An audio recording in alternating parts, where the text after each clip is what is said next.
ನಮಸ್ಕಾರ ವೀಕ್ಷಕರೇ, ಶುಭೋದಯ. ಮುದ್ರಾ ಮೆಡಿಸಿನ್ ಕಾರ್ಯಕ್ರಮಕ್ಕೆ ನಿಮ್ಮೆಲ್ಲರಿಗೂ ಆತ್ಮೀಯ ಸ್ವಾಗತ. ನಾನು ಶ್ರುತಿ.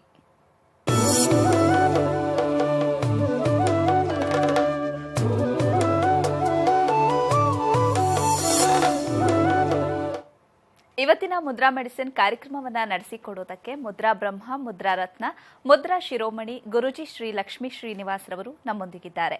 ಗುರುಜಿಯವರು ಕಂಪ್ಯೂಟರ್ ಸೈನ್ಸ್ನಲ್ಲಿ ಎಂಜಿನಿಯರಿಂಗ್ ಪದವಿ ಪಡೆದು ಎಂಎಸ್ ಕಂಪ್ಯೂಟರ್ ಸಾಫ್ಟ್ವೇರ್ನಲ್ಲಿ ಸ್ನಾತಕೋತ್ತರ ಪದವಿ ಪಡೆದು ಹಲವಾರು ಮಲ್ಟಿನ್ಯಾಷನಲ್ ಸಾಫ್ಟ್ವೇರ್ ಕಂಪನಿಗಳಲ್ಲಿ 26 ವರ್ಷ ಸತತವಾಗಿ ಸೇವೆಯನ್ನ ಸಲ್ಲಿಸಿದ್ದಾರೆ.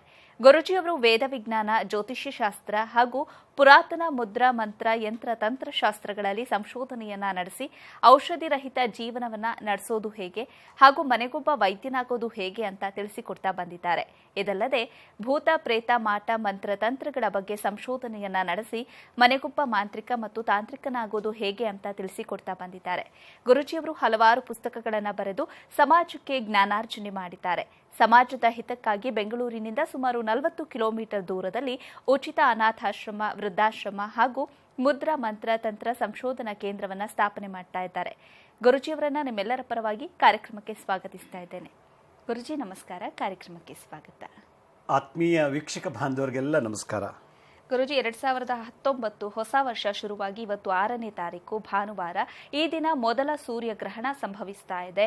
ಇದು ಭಾರತದ ಮೇಲೂ ಕೂಡ ಪರಿಣಾಮ ಬೀರುತ್ತಾ? ಎಷ್ಟೊತ್ತಿಂದ ಎಷ್ಟೊತ್ತವರೆಗೂ ಈ ಸೂರ್ಯಗ್ರಹಣ ಇರುತ್ತೆ, ಹೇಗೆ ಗುರುಜಿ? ನನ್ನ ಒಂದು ಅನುಭವದ ಆಧಾರದ ಮೇಲೆ ಈ ಗ್ರಹಣ ನಮ್ಮ ಭಾರತ ದೇಶಕ್ಕೆ ಪರಿಣಾಮ ಬೀರೋದಿಲ್ಲ. ಓಕೆ. ಬಟ್ ಆದರೂ 5:30ಯಿಂದ 9 ಗಂಟೆ ತನಕ, ಈಗ 9 ಗಂಟೆ ತನಕ ನಡೆಯುತ್ತೆ ಗ್ರಹಣ. ಅದು ಇದು ನಮ್ಮ ಭಾರತಕ್ಕೆ ಗೋಚರ ಆಗೋದಿಲ್ಲ. ಅದರಿಂದ ಇದು ಆಚರಣೆ ನಮ್ಮಲ್ಲಿ ಇಲ್ಲ ಅಂತ ನನ್ನ ಒಂದು ಇದು. ಬಟ್ ಕೆಲವರು ಹೇಳ್ತಾರೆ ಭೂಮಿ ಅಂತ ಗ್ರಹದ ಮೇಲೆ ನಾವಿದ್ದಾಗ ಸೂರ್ಯ ಎಲ್ಲಾದರೂ ಇರಲಿ ಇದಕ್ಕೆ ನಮಗೆ ಅನ್ವಯಿಸುತ್ತೆ ಅಂತ. ಬಟ್ ಅದು ಪ್ರಭಾವ ಬೀರುವಂಥ ಸ್ಥಳ ನಮ್ಮ ದೇಶದಲ್ಲಿ ಆಗಿಲ್ಲ ಇವಾಗ. ಅದರಿಂದ ಇದು ಆಚರಣೆ ಮಾಡಲಿಕ್ಕೆ ಅಂಥದ್ದೇನು ಸೀರಿಯಸ್ನೆಸ್ ಇರೋದಿಲ್ಲ ಇದರಲ್ಲಿ. ಅಂದರೆ 5:30ಯಿಂದ ಇವತ್ತು ಬೆಳಗಿನ ಜಾವ 5:30ಯಿಂದ ಇವತ್ತು 9 ಗಂಟೆ ತನಕ, ಇನ್ನು ಅರ್ಧ ಗಂಟೆ ತನಕ ಗ್ರಹಣ ಇಡೀ ಕಂಪ್ಲೀಟ್ ಆಗುತ್ತೆ. ಅರ್ಧ ಗಂಟೆ ಆದ ತಕ್ಷಣ ಗ್ರಹಣ ವಿಸರ್ಜನೆ ಆಯಿತು, ಮೋಕ್ಷ ಕಾಲ ಆಯಿತು. ಆದರೆ ಏನಂದರೆ ಈ ಸಂದರ್ಭದಲ್ಲಿ ಗ್ರಹಣ ಕಾಲದಲ್ಲಿ ಜಪತಪಗಳು ಮಾಡಿದ್ರೆ ಭಾಳ ಒಳ್ಳೆಯದು. ನಮಗೆ ಅದು ಗೋಚರ ಆಗೋದಿಲ್ಲ, ಯಾಕೆಂದರೆ ನಮ್ಮ ಬೆಳಗಿನ ಜಾವ ಚಂದ್ರ ಇರೋದ್ರಿಂದ 5:30ಗೆ ಸೂರ್ಯೋದಯ ಆಗಿಲ್ಲ. ನಮಗೆ ಸೂರ್ಯೋದಯ ಆಗೋದೇ 7 ಗಂಟೆಗೆ ಈಗ. ಹೀಗಾಗಿ ಸೂರ್ಯಗ್ರಹಣ ನಮಗೆ ಅದು ಪ್ರಭಾವ ಬೀರೋದಿಲ್ಲ. ಈ ಸಮಯದಲ್ಲಿ ಈ ಮಂತ್ರಗಳನ್ನು ಯಾರಾದರೂ ಒಂದ್ಸಲ ಮಂತ್ರ ಹೇಳಿದ್ರೆ ಸಿದ್ಧಿಯಾಗತ್ತೆ. ಈ ಸಮಯದಲ್ಲಿ ಕೊಟ್ಟಂಥ ದಾನ ಬಹಳ ವಿಶೇಷವಾದಂಥದ್ದು. ಆದರೂ ಗ್ರಹಣ ಕಾಲದಲ್ಲಿ ಏನಾದ್ರು ಊಟ ಮಾಡಿದ್ರೆ, ಕಾಫಿ ಟೀ ಕುಡಿದ್ರೆ, ಸೆಕ್ಸ್ ಮಾಡಿದ್ರೆ, ಅಥವಾ ಏನಾದ್ರು ನಮ್ಮ ಒಂದು ಸ್ಪಿರಿಚುವಲ್ ಎನರ್ಜಿಗೆ ಸಂಬಂಧ ಅಲ್ಲದೇ ಇರುವಂಥ ಕೆಲಸಗಳೇನಾದ್ರು ಮಾಡಿದ್ರೆ ಅದ್ರದ್ದು ಎಫೆಕ್ಟ್ ಇರುತ್ತೆ ಮನುಷ್ಯನಿಗೆ ಭಾಳ ಇದಾಗಿ. ಅದರಿಂದ ಇವತ್ತಿನ ಗ್ರಹಣ ನಮ್ಮ ಇಂಡಿಯಾಗೆ ಅಂತ ಏನು ಹೇಳ್ಕೊಳ್ಳೋಂಥ ಪ್ರಭಾವ ಬೀರೋದಿಲ್ಲ. ಅದರಿಂದ ಜನರೆಲ್ಲೂ ನಾರ್ಮಲ್ ಆಗಿ ನಿತ್ಯ ಹೇಗಿರ್ತಾರೋ ಆಗಿರೋದು ಒಳ್ಳೆಯದು. ಮತ್ತು ಈಗ 5:30 ಎದ್ದೇ ಹೇಳ್ತಾರೆ ಕೆಲವರೆಲ್ಲ. 5:30ಯಿಂದ 9 ಗಂಟೆ ತನಕ ಸ್ನಾನ, ಸಂಧ್ಯಾವಂದನ, ಜಪ ತಪ್ಪಗಳು ಮಾಡಿದ್ರೆ ಇದು ಭಾಳ ಒಳ್ಳೆಯದು. ಸರಿ ಗುರುಜಿ, ಕಾರ್ಯಕ್ರಮದ ಮೊದಲ ಕಾಲರ್ ಇದ್ದಾರೆ. ಬಸವರಾಜ್ ಅಂತ ರಾಯಚೂರಿನಿಂದ ಕರೆ ಮಾಡಿದ್ದಾರೆ. ನಮಸ್ಕಾರ ಬಸವರಾಜ್. ನಮಸ್ಕಾರ ಮೇಡಮ್, ಗುರುಜಿ ಹತ್ರ ಮಾತಾಡಬೇಕಾಯ್ತು. ಓಕೆ, ಮಾತಾಡಿ. ನಮಸ್ಕಾರ ಗುರುಜಿ. ನಮಸ್ತೆ ಬಸವರಾಜ್ ಅವರೇ, ಹೇಳಿ. ಗುರುಜಿ, ನಮ್ಗೆ ಸಂತಾನ ಆಗಿಲ್ಲ ಗುರುಜಿ. 4 ವರ್ಷ ಆಯ್ತು ಮದುವೆ ಆಗಿ. ನಿಮ್ಮ ಆಗಿಲ್ಲ ಗುರುಜಿ. ಓಕೆ, ನಿಮ್ಮ ವೈಫು ನೀವು ಡಾಕ್ಟರ್ಗೂ ಸರ್ ಟೆಸ್ಟ್ ಮಾಡಿಸಿದ್ರಾ? ಇನ್ನ ಇಲ್ಲ ಗುರುಜಿ. ಆಲೆ ಒಂದಾಗಿತ್ತು ಗುರುಜಿ, ಬೆಳವಣಿಗೆ ಸರಿ ಇಲ್ಲ ಅಂತ ಹೇಳಿದ್ರು ಗುರುಜಿ. ಓಕೆ, ಹಾಗಾದ್ರೆ ಸಂತಾನ ಆಗೋ ಚಾನ್ಸಸ್ ಇದೆ. ಹೌದಾ? ಮಗು ಆಗಿ ಈಗಾಗಲೇ ಅದನ್ನ ನೀವು ಅಬಾರ್ಷನ್ ಮಾಡಿಸಿರ್ಬೋದು, ಅಥವಾ ಅದೇ ಅಬಾರ್ಷನ್ ಆಗಿರ್ಬೋದೇನೋ. ಸಂತಾನ ಆಗೋ ಚಾನ್ಸಸ್ ಇಲ್ಲ ಅಂತ ಹೇಳ್ಬಿಟ್ಟು ತೆಗಿಸಿದ್ವಿ ಗುರುಜಿ. ನೋಡಿ, ದಿನನಿತ್ಯ ನೀವು ರಾಯಚೂರು ಅಂತೆಲ್ಲ ಹೇಳಿದ್ ನೀವು. ರಾಯಚೂರಿಂದ ನಿಮ್ಗೆ ಅಲ್ಲಿ ಸುಮಾರು ಒಂದು 25 ಕಿಲೋಮೀಟರ್ ದೂರದಲ್ಲಿ ಕುರುಗಡ್ಡೆ ಅಂತಿದ್ದಾವೆ, ಗೊತ್ತಾ? ಸರಿ ಗುರುಜಿ. ಅಲ್ಲಿ ಕುರುಗಡ್ಡೆಗೆ ಹೋಗಿ, ಅದು ಹೈಲ್ಯಾಂಡು, ದೋಣಿಲಿ ಹೋಗ್ಬೇಕು. ದೋಣಿಲಿ ಹೋಗ್ಬಿಟ್ಟು ಅಲ್ಲಿ ಶ್ರೀಪಾದ ಶಿವಲ್ಲಭರ ದೇವಸ್ಥಾನ ಇದೆ. ಅಲ್ಲಿ ಹೋಗಿ 108 ಸುತ್ತ ಪ್ರದಕ್ಷಿಣೆ ಮಾಡಿ ದರ್ಶನ ಮಾಡ್ಕೊಂಡು ಪ್ರಾರ್ಥನೆ ಮಾಡ್ಕೊಂಡು ಬನ್ನಿ, ಖಂಡಿತ ಒಳ್ಳೇದಾಗತ್ತೆ. ಮಗು ಸರಿಯಾಗಿ ಬೆಳೆದಿಲ್ಲ ಅಂದರೆ ನಿಮ್ಮ ಜಾತಕ ಸ್ವಲ್ಪ ದೋಷ ಇದೆ ಅಂತ ಆಯ್ತು. ಅಲ್ಲಿ ನಿಮ್ಮಲ್ಲೋ ಅಥವಾ ನಿಮ್ಮ ಹೆಂಡತಿಲೋ ಇರ್ತದೆ. ಅದರಿಂದ ಆ ಫೀಟಸ್ಸು ದೋಷ ಇದೆ ಅಂತ ಆಯಿತು. ಒಂದ್ಸಲ ಗುರು ದರ್ಶನ ಮಾಡ್ಕೊಂಡು ಬನ್ನಿ. ಕುರುಗಡ್ಡೆ ನಾ ಹೇಳಿದ ಅರ್ಥ ಆಯ್ತಲ್ಲ, ರಾಯಚೂರಿಂದ ಒಂದು 20 ಕಿಲೋಮೀಟರ್ ದೂರದಲ್ಲಿ ಕುರುಗೆಡ್ಡೆ ಅಂತ, ಸುತ್ತಲೂ ನೀರು, ಮಧ್ಯ ಊರು. ಅಲ್ಲಿ ಶ್ರೀಪಾದ ವಲ್ಲಭರು ದತ್ತಾತ್ರೇಯ 2ನೇ ಅವತಾರದ ಒಂದು ದೇವಸ್ಥಾನ ಇದೆ. ಅಲ್ಲಿ ಹೋಗಿ ಪ್ರಾರ್ಥನೆ ಮಾಡ್ಕೊಂಡು ಬನ್ನಿ, ಖಂಡಿತ ಒಳ್ಳೆ ಸಂತಾನ ಆಗುತ್ತೆ. ಧನ್ಯವಾದಗಳು ಕರೆ ಮಾಡಿದ್ದಕ್ಕೆ. ಮತ್ತೊಬ್ರು ಕಾಲರ್ ಇದ್ದಾರೆ, ಆಶಾ ಅಂತ ಬೆಂಗಳೂರಿನಿಂದ ಕರೆ ಮಾಡಿದ್ದಾರೆ. ನಮಸ್ಕಾರ ಆಶಾ. ನಮಸ್ತೆ ಮೇಡಮ್. ಹೇಳಿಮ್ಮ, ಯಾರ ಬಗ್ಗೆ ಕೇಳಬೇಕಿತ್ತು? ಮೇಡಮ್ ನಾನು ಮೇಡಮ್. ಸರಿ, ಗುರೂಜಿ ಇದ್ದಾರೆ, ಮಾತನಾಡಿ. ನಮಸ್ತೆ ಅಮ್ಮ. ನಮಸ್ತೆ ಗುರುಜಿ. ನಮಸ್ತೆ, ಹೇಳಿ. ಗುರುಜಿ, ನಾನು ಮನೆ ನಿಮ್ಮ ವಾಯ್ಸ್ ಸರಿಯಾಗಿ ಕೇಳ್ತಿಲ್ಲ, ಕರೆಕ್ಟಾಗಿ ಸ್ವಚ್ಛವಾಗಿ ಮಾತಾಡಿ. ಯಜಮಾನ್ರು ಬಿಟ್ಟು ದೂರ ಇದ್ದಾರೆ, ಹೊಂದಾಣಿಕೆನೇ ಆಗ್ತಾ ಇಲ್ಲ. ಯಜಮಾನ್ರು ದೂರ ಇದ್ದಾರೆ, ಹೊಂದಾಣಿಕೆ ಆಗ್ತಾ ಇಲ್ಲ ದಾಂಪತ್ಯ ಜೀವನದಲ್ಲಿ ಅಂತ ಹೇಳ್ತಿದ್ದಾರೆ. ಅಲ್ಲಿ ಹೇಳೋ ಮಂತ್ರ ನೋಡಿ, ಪತಿ ವಶೀಕರಣಕ್ಕೆ ನಾನು ಈಗಾಗಲೇ ಸರಳ ಜೀವನದ ಚಾನಲಲ್ಲಿ ಸಾಕಷ್ಟು ಎಪಿಸೋಡ್ ಮಾಡಿದ್ದೀನಿ. ಮಂತ್ರ, ಯಂತ್ರ, ತಂತ್ರನೂ ಕೂಡ ತೋರಿಸ್ಕೊಟ್ಟಿದ್ದೀನಿ. ಮಂತ್ರ ಪ್ರಯೋಗ ಮಾಡಿ, ಮಂತ್ರ ಪ್ರಯೋಗ ವರ್ಕ್ ಆಗಲಿಲ್ಲ ಅಂದರೆ ತಂತ್ರ ಪ್ರಯೋಗ ಮಾಡಿ, ತಂತ್ರ ಪ್ರಯೋಗ ವರ್ಕ್ ಆಗಲಿಲ್ಲ ಅಂದರೆ ಯಂತ್ರ ಪ್ರಯೋಗ ಮಾಡಿ. ಯೂಟ್ಯೂಬಲ್ಲಿದೆ ನೋಡಿ, ಈ ಥರದ ಸಮಸ್ಯೆ ನಾನು ಕರೆಕ್ಟಾಗಿ ಎಕ್ಸ್ಪ್ಲೇನ್ ಮಾಡಿದ್ದೀನಿ. ನೋಡ್ಬಿಟ್ಟದ್ದು ಪ್ರಯೋಗ. ಹಲೋ, ನಿಮ್ಮ ವಾಯ್ಸು ಸರಿಯಾಗಿ ಕೇಳ್ತಿಲ್ಲಮ್ಮ, ನೀವೇನು ಮಾತಾಡ್ತಿದ್ದೀರಾ ಅಂತ. ಹಲೋ. ಓಕೆ, ಧನ್ಯವಾದಗಳು ಆಶಾ ಅವರೇ ಕರೆ ಮಾಡಿದ್ದಕ್ಕಾಗಿ.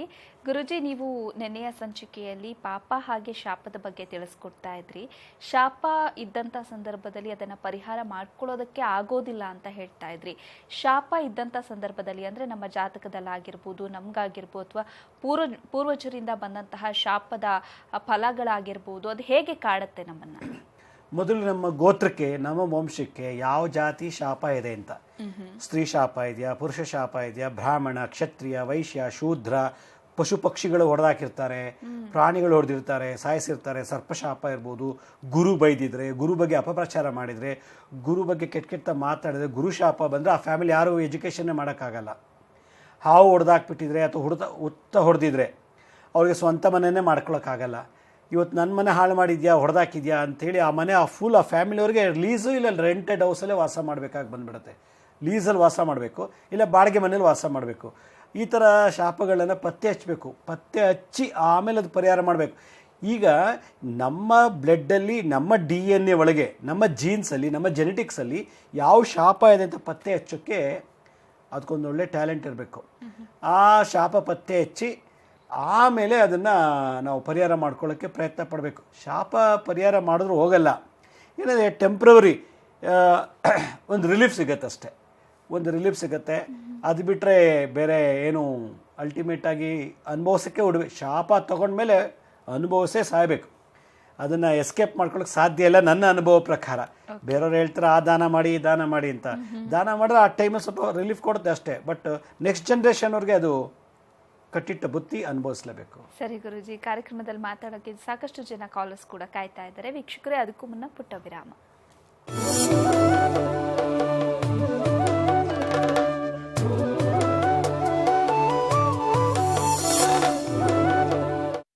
ವಿರಾಮದ ನಂತರ ಮುದ್ರಾ ಮೆಡಿಸಿನ್ ಕಾರ್ಯಕ್ರಮಕ್ಕೆ ಮತ್ತೊಮ್ಮೆ ಸ್ವಾಗತ. ಈಗೊಬ್ರು ಕಾಲರ್ ಇದ್ದಾರೆ, ಉಡುಪಿಯಿಂದ ರಾಮದಾಸ್ ಕರೆ ಮಾಡಿದ್ದಾರೆ. ನಮಸ್ಕಾರ ರಾಮದಾಸ್ ಅವರೇ. ನಮಸ್ಕಾರ, ಗುರುಜಿ ಹತ್ರ ಮಾತಾಡ್ತೀನಿ. ಸರಿ, ಗುರುಜಿ ಇದ್ದಾರೆ, ಮಾತನಾಡಿ. ನಮಸ್ತೆ ರಾಮದಾಸ್ ಅವರೇ. ಸರ್, ನಾನು ನಿಮ್ಮ ಟಿವಿಗೆ ಬಂದ ದಿನದಿಂದ ನಿಮ್ಮದ ಎಲ್ಲ ನಾನು ಮೊಬೈಲ್ ನಲ್ಲಿ ರೆಕಾರ್ಡ್ ಮಾಡ್ಕೊಂಡಿದ್ದೇನೆ ಸರ್. ಎಲ್ಲ ಮಂತ್ರಗಳು, ಮುದ್ರೆಗಳು ಎಲ್ಲ ನಾನು ರೆಕಾರ್ಡ್ ಮಾಡ್ಕೊಂಡಿದ್ದೇನೆ. ಅದು ಅಲ್ಲದೆ ನಾನು ಬಾಕಿಯವರಿಗೆ ಎಲ್ಲರಿಗೆ ಅದನ್ನು ವಾಟ್ಸಪ್ ನಲ್ಲಿ ಕಳಿಸ್ತಾ ಇದ್ದೇನೆ ಸರ್. ಹಾಗಾಗಿ ನೀವು ಇಂಥ ಕಾರ್ಯಕ್ರಮ ಮಾಡಿ ನನಗೆ ಭಾರಿ ಸಂತೋಷ. ಮತ್ತೊಂದು ಕೆಲವು ಅದು ನಾನು ಕೊಟ್ಟವರು ಕೂಡ ಸಂತೋಷದಲ್ಲಿ ಖುಷಿಯಲ್ಲಿದ್ದಾರೆ. ನಿಮ್ಮಂತವರು ನಮ್ಮ ಕೋಟಿ ಅಲ್ಲ, ನೀವು ದೇವರೇ ಎಲ್ಲ ಜನರಿಗೆ. ನನ್ನ ಅನುಭವದ ಪ್ರಕಾರ ನನ್ಗೆ ಏನು ಪ್ರಾಬ್ಲಮ್ ಅಂದ್ರೆ, ನನ್ನ ಒಂದು ಶೀತ ಎಷ್ಟು ಮದ್ದು ಮಾಡಿದ್ರೆ ಆಗುದಿಲ್ಲ ಸರ್. ನಿಮ್ಮ ಮುದ್ರೆಗಳು ಎಲ್ಲಗಳನ್ನು ನಾನು ಯೂಸ್ ಮಾಡಿದ್ದೇನೆ, ಅದು ವರ್ಕೌಟ್ ಆಗಲಿಲ್ಲ ಸರ್. ಆಯುರ್ವೇದ ಆಯ್ತು, ಇಂಗ್ಲಿಷ್ ಆಯ್ತು, ಹೋಮಿಯೋಪತಿ ಆಯ್ತು, ಎಲ್ಲ ಚೆಕಪ್ ಆಯ್ತು, ಬ್ಲಡ್ ಚೆಕಪ್ ಆಯ್ತು, ಅದು ನಿಲ್ಲುದಿಲ್ಲ ಸರ್. ಅದು ಪ್ರಾಬ್ಲಮ್ ಏನನ್ನು ಗೊತ್ತಿಲ್ಲ. ಏನು ಹೇಳಿದ್ರು? ಶೀತ ಅದು ಶೀತ, ಕೆಮ್ಮ ಮತ್ತು ಸ್ವಲ್ಪ ಕುತ್ತಿಗೆ ಹತ್ರ ಇದು ಆಗಿದಾಗೆ ಇದು ಕಫ. ಎಷ್ಟು ಮೆಡಿಸಿನ್ ಮಾಡಿದ್ರು ಅದು ನಿಲ್ಲುದಿಲ್ಲ ಸರ್. ಎಲ್ಲ ನಿಮ್ಮ ಮುದ್ರೆಗಳು ಎಲ್ಲ ಅದೆಲ್ಲ ರೆಕಾರ್ಡ್ ನಾ ಮಾಡಿ ವಿಧಿ ಪ್ರಕಾರ ಯೂಸ್ ಮಾಡ್ತಾ ಇದ್ದೇನೆ, ಅದು ವರ್ಕೌಟ್ ಆಗಲಿಲ್ಲ ಸರ್. ಓಕೆ, ನಾನು ಅಂದರೆ ನಿಮ್ಮದು ಬಾಡಿ ತ್ರಿದೋಷ ಟೆಸ್ಟ್ ಮಾಡಿಸ್ಬೇಕು. ನಿಮ್ಮದು ವಾತ ಪಿತ್ತ ಕಫದಲ್ಲಿ ಯಾವ ಬಾಡಿ ಅಂತ, ವಾತ ಬಾಡಿನ, ಪಿತ್ತನ, ಕಫನ ಬಾಡಿ ಅಂತ. ಬಹುಶಃ ನಿಮಗೆ ಕಫ ಜಾಸ್ತಿ ಇರುತ್ತೆ, ಅದರಿಂದ ಶೀತ ಜಾಸ್ತಿ ಇರುತ್ತೆ. ಅದಕ್ಕೆ ನೀವು ಈ ತ್ರಿಫಲ ಚೂರ್ಣ ಅಂತ ಕೇಳಿದ್ದೀರಾ? ತ್ರಿಫಲ ಚೂರ್ಣ. ಹಲೋ ರಾಮದಾಸ್ ಅವರೇ, ಟಿವಿ ನೋಡ್ಕೊಂಡು ಮಾತಾಡಬೇಡಿ ದಯವಿಟ್ಟು. Hello? ಗುರುಜಿ ಮಾತಾಡ್ತಿದ್ದಾರೆ, ನೀವು ಮಾತನಾಡ್ಬೋದು. ತ್ರಿಫಲ ಚೂರ್ಣ ಅಂತ ಸಿಗುತ್ತೆ ಆಯುರ್ವೇದದಲ್ಲಿ. ಆ ತ್ರಿಫಲ ಚೂರ್ಣ ರಾತ್ರಿ ಹೊತ್ತು ಊಟ ಆದಮೇಲೆ ಮಲಗೋಕ್ಕೆ ಅರ್ಧ ಗಂಟೆ ಮುಂಚೆ ತೊಗೊಂಡು ಬಿಸಿನೀರಿಗೆ ಹಾಕೊಂಡು ಕುಡಿದ್ಬಿಟ್ಟು ಮಲ್ಕೊಳ್ಳಿ. 48 ಡೇಸ್ ಮಾಡಿ, ನೀವು ಖಂಡಿತ ಇಂಪ್ರೂವ್ ಆಗ್ತೀರ. ಒಂದು. ಎರಡನೇದು, ನೀವು ಬೆಳಗ್ಗೆ ಎಷ್ಟೊತ್ತಿಗೆ ಹೇಳ್ತಿರೋ ಗೊತ್ತಿಲ್ಲ, ಜಾಗಿಂಗ್ ಮಾಡಿ. ಶೀತ ಮತ್ತು ನೆಗಡಿ ಎಲ್ಲ ಹೊಟ್ಟೋಗುತ್ತೆ. ಬಾಯಿ ಮುಚ್ಕೊಂಡು ಜಾಗ್ ಮಾಡಬೇಕು, ಬಾಯಿ ಬಿಟ್ಕೊಂಡು ಮಾಡಬಾರ್ದು. ಬಿಸಿ ಗಾಳಿ ಮೂಗ್ಲಲ್ಲಿ ಹೋಗಬೇಕು ಬರಬೇಕು. ಮಾಡ್ತಾ ಒಂದು 2 ಮಂತ್ಸ್ ಮಾಡಿ, ಲೈಫ್ ಲಾಂಗ್ ರಿಲೀಫ್ ಆಗ್ತೀರ. ಒಂದು ತ್ರಿಪೂರ್ಣ ಚೂರ್ಣ ಅಂತ, ತ್ರಿಫಲ ಚೂರ್ಣ ಅಂತ ಸಿಗುತ್ತೆ ಆಯುರ್ವೇದದಲ್ಲಿ. ಈ ಬೇಕಾದಷ್ಟು ಕಂಪ್ನಿಯವ್ರು ಮಾಡ್ತಾರೆ ತ್ರಿಫಲ ಅಂತ. ಅದನ್ನು ತೊಗೊಳ್ಳಿ, ರಾತ್ರಿ ಹೊತ್ತು ಜಾಗಿಂಗ್ ಮಾಡಿ. ಜಾಗಿಂಗ್ ಮಾಡೋಕ್ಕಾಗಿಲ್ಲ ಅಂದರೆ ಭಾಳ ಫಾಸ್ಟಾಗಿ ವಾಕಿಂಗ್ ಮಾಡಿ.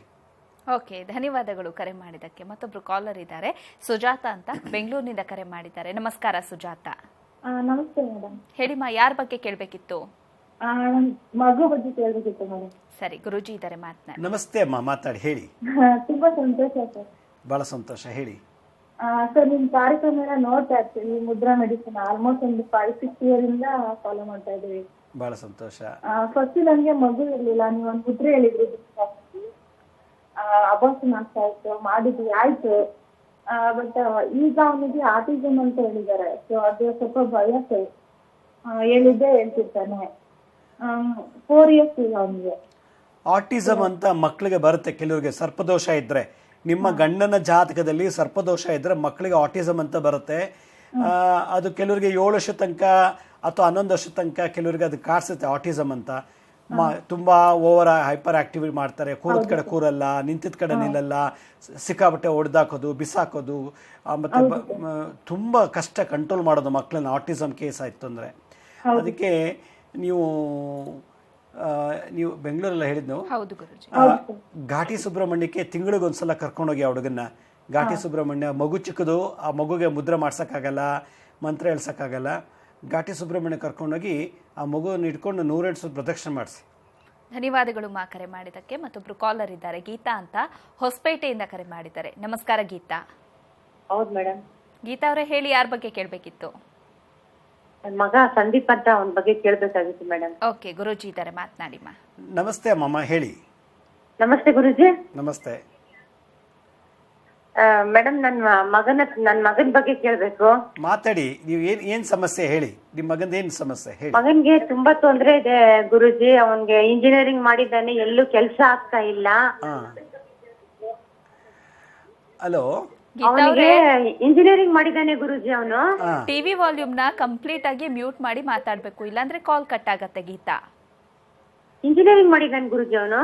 ಗೊತ್ತಾಯ್ತು, ಹೇಳಿ, ಮುಂದೆ ಹೇಳಿ. ಅದಕ್ಕೆ ಅವ್ನು ಎಲ್ಲೂ ಕೆಲಸ ಆಗ್ತಾ ಇಲ್ಲ, ತುಂಬಾ ಕಷ್ಟ ಪಡ್ತಿದ್ದಾನೆ. ನಾನು ಅವನಿಂದ ಅಳ್ತಾ ಇದ್ದೀನಿ ತುಂಬಾ.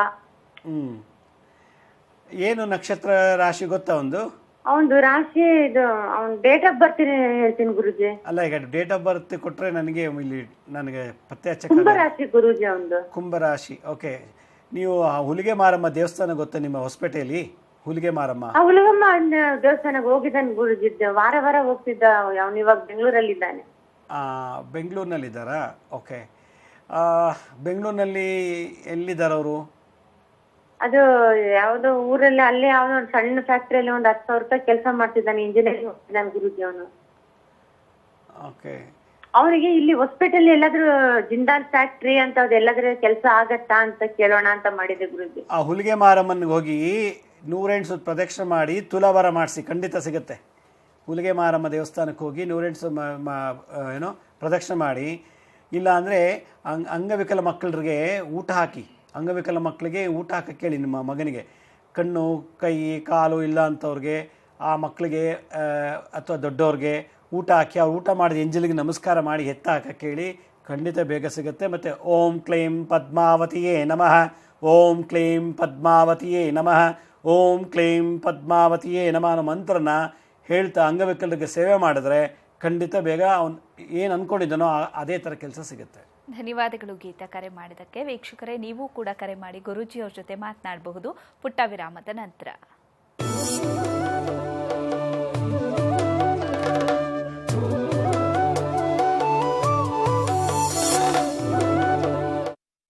ವಿರಾಮದ ನಂತರ ಮುದ್ರಾ ಮೆಡಿಸಿನ್ ಕಾರ್ಯಕ್ರಮಕ್ಕೆ ಮತ್ತೊಮ್ಮೆ ಸ್ವಾಗತ. ಈಗೊಬ್ಬರು ಕಾಲರ್ ಇದ್ದಾರೆ, ಲಿಂಗರಾಜು ಅಂತ ಮಂಡ್ಯದಿಂದ ಕರೆ ಮಾಡಿದ್ದಾರೆ. ನಮಸ್ಕಾರ ಲಿಂಗರಾಜು. ನಮಸ್ತೆ ಮೇಡಮ್. ಹೇಳಿ, ಯಾರ ಬಗ್ಗೆ ಕೇಳಬೇಕಿತ್ತು? ಮೇಡಮ್, ಗುರೂಜಿ ಹತ್ರ ಮಾತಾಡ್ತೀನಿ. ನಮಸ್ತೆ ಲಿಂಗರಾಜ್ ಅವರೇ, ಹೇಳಿ. ನಮಸ್ತೆ ಸ್ವಾಮೀಜಿ. ನಮಸ್ತೆ, ಹೇಳಿ. ಸರ್, ನಮಗೆ ನಮ್ಮ ಇದರಲ್ಲಿ ಜೀವನದಲ್ಲಿ ಭಾರಿ ಕಷ್ಟ ಅನುಭವಿಸ್ತಾ ಇದ್ದೀನಿ ಮೇಡಮ್. ಏನು ಪ್ರಾಬ್ಲಮ್ ಹೇಳಿ ನಿಮ್ದು? ನನಗೆ ಸುಮಾರು 3 ವರ್ಷದ ಆಪರೇಷನ್ ಆಯ್ತು. ಏನಂದ್ರೆ ಸ್ವಲ್ಪ ಜೋರ ಮಾತಾಡಿ. ನನಗೆ 3 ವರ್ಷದಲ್ಲಿ ಆಪರೇಷನ್ ಆಗಿತ್ತು. ಏನು, ಯಾವ ಉದ್ದೇಶಕ್ಕೆ ಆಪರೇಷನ್ ಆಯ್ತು? ಅದು ಲಿವರ್ ಮೇಲೆಗೆ ಸ್ಟೋನ್ ಕುತ್ಕೊಂಡು ಗ್ಯಾಂಡಿಸ್ ಜಾಸ್ತಿ ಆಗ್ಬಿಟ್ಟಿತ್ತು. ಓಕೆ. ಸೊ ಅದು ಇನ್ನು ಗ್ಯಾಂಡಿಸ್ 8% ಇದೆ. ಈಗ ನೀವು ಆಯುರ್ವೇದ ತಗೋತಿದ್ದೀರಾ ಅಥವಾ English medicine sir? English medicine ತಗೋತಾ ಇದ್ದೀವಿ. ಇನ್ನೂ ಕಮ್ಮಿ ಆಗಿಲ್ವಾ ಜಾಂಡಿಸ್? ಇನ್ನು 8% ಕಮ್ಮಿ ಆಗಿಲ್ಲ, ಇನ್ನು 8% ಇದೆ. 3 ವರ್ಷದಿಂದನೂ? ಹೌದು. ಓಕೆ. ಇದು ಬಹುಶಃ ಈ ಕಾಯಿಲೆ ಲಿವರ್ ಇದು ಜಾಂಡಿಸ್ ಅರ್ಶನದ ಕಾಮಲೆ ರೋಗ ಬರಲಿಕ್ಕೆ ಇದು ಪ್ರಾರಬ್ಧ ರೋಗ. ಇದು ಪ್ರಾರಬ್ಧ ಅಂದರೆ ಪೂರ್ವ ಜನ್ಮದ ಹೋದ ಜನ್ಮದಲ್ಲಿ ಕರ್ಮಕ್ಕೆ ಇದು ಬಂದಿರೋದು. 3 ವರ್ಷ ತನಕ ಜಾಂಡಿಸ್ ಕ್ಯೂರ್ ಆಗಿಲ್ಲ ಅಂದರೆ ಇದು ಪ್ರಾರಬ್ಧ ರೋಗ. ಅದಕ್ಕೆ ಏನು ಮಾಡಬೇಕು, ನವಿಲುಗಳಿದೆ ನೋಡಿ, ನವಿಲು ಆ ಕಡೆ ನವಿಲುಗಳಿಗೆ ಕಾಳು ಹಾಕಿ ಹೇಳ್ತೀನಿ, ಇಮ್ಮಿಡಿಯೇಟಾಗಿ ಕ್ಯೂರ್ ಆಗುತ್ತೆ. ನವಿಲು ಹೊಡೆದಿದ್ರೆ ಈ ಥರ ದೋಷ ಬರುತ್ತೆ. ಪೀಕಾಕ್ ಹೋದ ಜನ್ಮದಲ್ಲಿ ಏನಾದರೂ ನವಿಲ್ಲ ಹೊಡೆದಿದ್ರೆ 3 years ಅಲ್ಲ 5 years ಮತ್ತು 10 yearsವರೆಗೂ ಜಾಂಡಿಸ್ ಇರ್ತದೆ ಕೆಲವ್ರಿಗೆ. ಇದು 1,000 ಜನಕ್ಕೆ ಒಬ್ರಿಗೆ ಈ ಥರ ಬರುತ್ತೆ, ಈ ಥರ ಕಾಯಿಲೆ. ಅದರಿಂದ ಮತ್ತು ಕಬ್ಬಿನ ಹಾಲು, ಶುಗರ್ ಕೇನ್ ಜ್ಯೂಸ್ ಚೆನ್ನಾಗಿ ಕುಡಿಬೇಕು. ಮತ್ತು ನೀವು ನವಿಲು ಇರೋ ಜಾಗಕ್ಕೆ ಹೋಗಿ ಕಾಳು ಹಾಕಿದ್ರೆ ಈ ಕಾಯಿಲೆ ಇಮಿಡಿಯೇಟ್ ಇಲ್ಲದ್ರೆ ಮದ್ದಿಗೆ ಹೋಗಲ್ಲ, ಔಷಧಿಗೆ ಹೋಗಲ್ಲ. ಇದು ಪ್ರಾರಬ್ಧ ರೋಗ. ಎಷ್ಟೋ ಕಾಯಿಲೆಗಳು ಪ್ರಾರಬ್ಧ ರೋಗ ಮನುಷ್ಯನಿಗೆ ಹೋಗಲ್ಲ, ಪ್ರಾಶ್ಚಿತ್ಯ ಮಾಡ್ಕೊಳ್ಬೇಕು. ಇದು ಮಾಡಿ ಖಂಡಿತ ಒಳ್ಳೆಯದಾಗತ್ತೆ. ನವಿಲಿಗೆ ನೀನು ಕಾಳು ಹಾಕಿ ನವಿಲುಗರಿ ತಂದು ಮನೇಲಿಡಿ, ಮತ್ತು ಹಾಸಿಗೆ ಕೆಳಗೆ ನವಿಲುಗರಿ ಇಟ್ಕೊಂಡು ಮಲ್ಕೊಳ್ಳಿ. ಆಗಾಗ ನವಿಲುಗರಿನ ಸ್ಪರ್ಶ ಮಾಡ್ಕೊಳ್ಳಿ, ಎಲೆಕ್ಟ್ರೋಮ್ಯಾಗ್ನೆಟಿಕ್ ಎನರ್ಜಿ ಪ್ರೊಡ್ಯೂಸ್ ಆಗುತ್ತೆ. ಭಾಳ ಒಳ್ಳೇದಿದು. ಇದು ಮಾಡಿ ನೋಡಿ. ಆಗಲಿಲ್ಲ ಅಂದರೆ ಒಂದು ಸಲ ಬಂದು ಮೀಟ್ ಮಾಡಿ, ನಾನು ಮಂತ್ರ ಹಾಕ್ಕೊಡ್ತೀನಿ ನಾನು. ಧನ್ಯವಾದಗಳು ಕರೆ ಮಾಡಿದ್ದಕ್ಕೆ. ವೀಕ್ಷಕರೇ, ನೀವು ಕರೆ ಮಾಡುವಾಗ ದಯವಿಟ್ಟು ಟಿವಿ ವಾಲ್ಯೂಮ್ನ ಕಂಪ್ಲೀಟ್ ಆಗಿ ಮ್ಯೂಟ್ ಮಾಡಿ ಮಾತನಾಡಬೇಕು. ಈಗ ಮತ್ತೊಬ್ರು ಕಾಲರ್ ರೆಡಿ ಇದ್ದಾರೆ, ಸುನೀತಾ ಅಂತ ಬೆಂಗಳೂರಿನಿಂದ ಕರೆ ಮಾಡಿದ್ದಾರೆ. ನಮಸ್ಕಾರ ಸುನೀತಾ ಮೇಡಮ್. ನಮಸ್ತೆ. ಹೇಳಿ, ಯಾರ ಬಗ್ಗೆ ಕೇಳಬೇಕಿತ್ತು? ಮೇಡಮ್, ನನ್ನ ಬಗ್ಗೆನೇ ಕೇಳಬೇಕಿತ್ತು ಮೇಡಮ್. ಓಕೆ ಗುರುಜಿ. ನಮಸ್ತೆ ಅಮ್ಮ, ಹೇಳಿ. ನಮಸ್ತೆ ಗುರುಜಿ. ನಾನು ತುಂಬಾ ಸಲ ಫೋನ್ ಮಾಡಿದ್ದೀನಿ ಗುರುಜಿ ನಿಮ್ಗೆ. ಹೌದಾ? ತುಂಬಾ ಖುಷಿ ಆಗುತ್ತೆ. ಹೇಳಿ ಗುರುಜಿ, ಬುಕ್ ಮಾಡ್ತೀನಿ ಅಂತ ಹೇಳಿದ್ರಿ, ನೀವು ಮಾಡ್ಲೇ ಇಲ್ಲ. ಬುಕ್ ಬರಿತಾ ಇದ್ದೀನಮ್ಮ, ಎಲ್ಲಾ ಮುದ್ರೆ ಮಂತ್ರಗಳ ಸೇರಿಸಿ ಬರಿತಾ ಇದ್ದೀನಿ.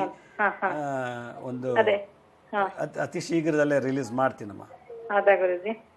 ಗುರುಜಿ, ನನ್ ಮುಖದಲ್ಲಿ ಯಾವಾಗ್ಲೂ ಪಿಂಪಲ್ಸ್ ಆಗ್ತಾ ಇರುತ್ತೆ, ಅದು ಕಡಿಮೆನೆ ಆಗಲ್ಲ ಒಂದು. ಆಮೇಲೆ ನಮ್ಮನೆ ಕುಲ ದೇವತೆ ಯಾವ್ದು ಅಂತ ಗೊತ್ತಿಲ್ಲ ಗುರುಜಿ. ನಾನು ನಿಮ್ಮ ಮನೆ ಕುಲದೇವತೆ ಹೇಗೆ ಪತ್ತೆ ಹಚ್ಚೋದು ಅಂತ ಸರಳ ಜೀವನದಲ್ಲಿ ನಾನು ಒಂದು ಒಳ್ಳೆ ಎಪಿಸೋಡ್ ಮಾಡಿದ್ದೀನಿ, ಯೂಟ್ಯೂಬಲ್ಲಿ ಇದೆ ನೋಡಿ.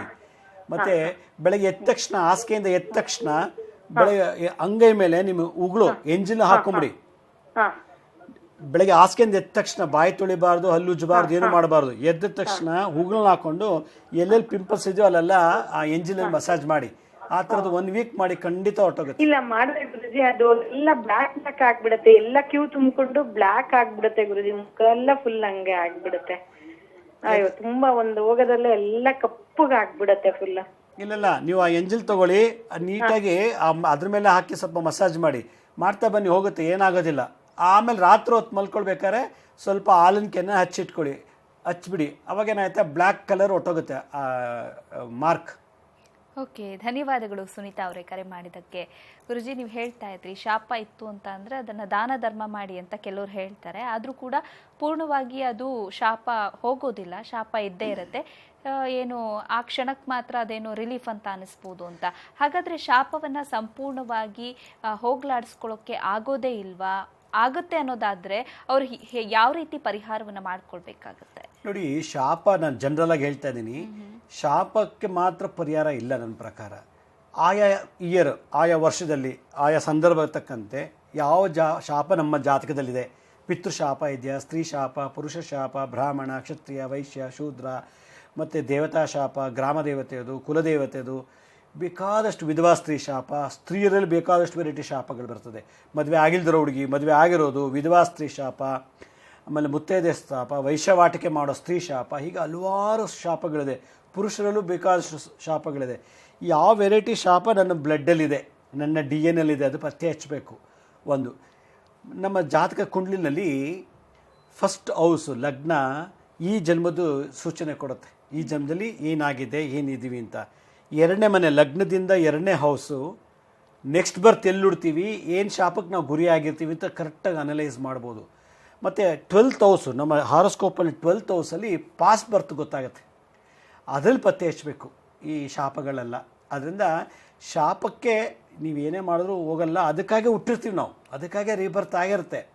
ತಾತ ಮುತ್ತಾತ ಕಾಲದಲ್ಲಿ ಏನೋ ಮಾಡಿರ್ತಾರೆ. ಆ ಸಮಯದಲ್ಲಿ ಈಗ ನಾನು ಯಾರನ್ನೋ ಒಬ್ರು ಕೊಲೆ ಮಾಡ್ಸೋಕ್ಕೆ ನಾನು ಹೆಲ್ಪ್ ಮಾಡಿದ್ರೆ ಅಂದರೆ, ನನ್ನ ಕೊಲೆ ಮಾಡ್ಸೋಕ್ಕೆ ಯಾರನ್ನ ಸಪೋರ್ಟ್ ಮಾಡಿದಾಗ ನನ್ನ ಜೊತೆ ಯಾರ್ಯಾರು ಬಂದಿದ್ರು ಅವ್ರಿಗೆಲ್ರಿಗೂ ಆ ಶಾಪ ಬಂದಿರುತ್ತೆ. ಆದ್ದರಿಂದ ನಾನು ಮಾಡಲಿಲ್ಲ ಅಂದರೂ ಕೂಡ ನನ್ನ ಜೊತೆ ಇದ್ದಂಥವ್ರಿಂದ ಆ ಸಹವಾಸದಲ್ಲಿದ್ದಾಗಲೂ ಕೂಡ ಆ ಶಾಪ ನನ್ನ ಜಾತಕಕ್ಕೆ ಬಂದುಬಿಡುತ್ತೆ. ಅದರಿಂದ ಶಾಪನ ಪತ್ತೆ ಹಚ್ಚೋದು ದೊಡ್ಡ ಕಲೆ. ಬಾಕಿದೆಲ್ಲ ಹೇಳ್ತಾರೆ ನಿಮ್ಗೆ ಆ ದೋಷ ಇದೆ, ದಶಾಭಕ್ತಿ ನೋಡ್ಬಿಟ್ಟು ಹೇಳ್ಬಿಡ್ತಾರೆ ಈ ವರ್ಷ ಏನು ದಶಾಭಕ್ತಿ ನಡೀತಾ ಇದೆ, ಈ ಗ್ರಹದ್ದು ಈ ಭುಕ್ತಿ, ಈ ಗ್ರಹದ್ದು ಇದ್ದಿದೆ, ಇದಕ್ಕೆ ಪರಿಹಾರ ಮಾಡಿ, ದಾನ ಮಾಡಿ, ಅಕ್ಕಿ ಕೊಡಿ, ಗೋಧಿ ಕೊಡಿ, ನವಧಾನ್ಯದಲ್ಲಿ ಮಾಡಿಸ್ಬಿಡ್ತಾರೆ.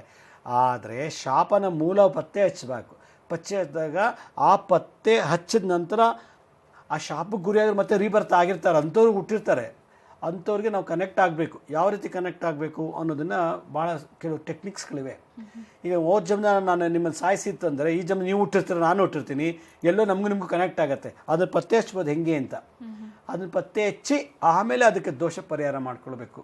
ಈ ಒಂದು ಕಾನ್ಸೆಪ್ಟನ್ನ ನನಗನ್ಸುತ್ತೆ ಇದ್ರ ಬಗ್ಗೆ ತಿಳುವಳಿಕೆ ಕೊಡಬೇಕು. ಶಾಪನ ಪತ್ತೆ ಹಚ್ಚೋದು ಹೇಗೆ ಅಂತ ಒಂದು ಎಪಿಸೋಡ್ ಮಾಡ್ತೀನಿ, ಒಂದು ವಾರ ಅದನ್ನು ಕಂಟಿನ್ಯೂಸ್ ಆಗಿ ಮಾಡಿಬಿಟ್ಟು ಎಷ್ಟು ವೆರೈಟಿ ಶಾಪ ಹೆಂಗೆ ಪತ್ತೆ ಹಚ್ಚೋದು, ಪತ್ತೆ ಹಚ್ಚಿದ ಮೇಲೆ ಪರಿಹಾರ ಹೆಂಗೆ ಮಾಡ್ಕೊಳ್ಳೋದು ಅನ್ನೋದು ತಿಳುವಳಿಕೆ ಕೊಡಬೇಕು ಅಂತ ನನ್ನ ಮನಸ್ಸಿಗೆ ಬಂದಿದೆ. ಸರಿ ಗುರುಜಿ, ನಮಗೆ ಈ ಜನ್ಮದಲ್ಲಿ ಕಾಡ್ತಾ ಇರುವಂತಹ ಶಾಪದ ಕೆಲವೊಂದು ಕರ್ಮಗಳು ಇರುತ್ತಲ್ಲ, ಅದನ್ನ ಹೇಗೆ ಕಂಡು ಹಿಡ್ಕೊಳ್ಳೋದು, ನಮ್ಮ ಜಾತಕದಲ್ಲಿ ಹೇಗೆ ಶಾಪವನ್ನ ಪತ್ತೆ ಹಚ್ಚೋದು ಅನ್ನೋದನ್ನ ಕಾರ್ಯಕ್ರಮದಲ್ಲಿ ಇದು ನಮ್ಮ ವೀಕ್ಷಕರಿಗೆ ತಿಳಿಸ್ಕೊಟ್ರಿ. ಧನ್ಯವಾದ. ಸಾಯಿರಾಮ್. ವೀಕ್ಷಕರೇ, ನೀವು ಕೂಡ ಗುರೂಜಿಯವರನ್ನ ನೇರವಾಗಿ ಭೇಟಿಯಾಗಬಹುದು. ಕಾರ್ಯಕ್ರಮದ ಕೊನೆಯಲ್ಲಿ ಗುರೂಜಿಯವರ ಕಚೇರಿಯ ವಿಳಾಸ ಹಾಗೆ ದೂರವಾಣಿ ಸಂಖ್ಯೆಗಳು ಬರುತ್ತೆ, ನೋಟ್ ಮಾಡ್ಕೊಳ್ಳಿ ಅಂತ ಹೇಳ್ತಾ ಇವತ್ತಿನ ಕಾರ್ಯಕ್ರಮವನ್ನು ಮುಗಿಸ್ತಾ ಇದ್ದೀನಿ. ನೋಡ್ತಾ ಇರಿ ಸರಳ ಜೀವನ, ಇದು ಮನುಕುಲದ ಒಳಿತಿಗಾಗಿ.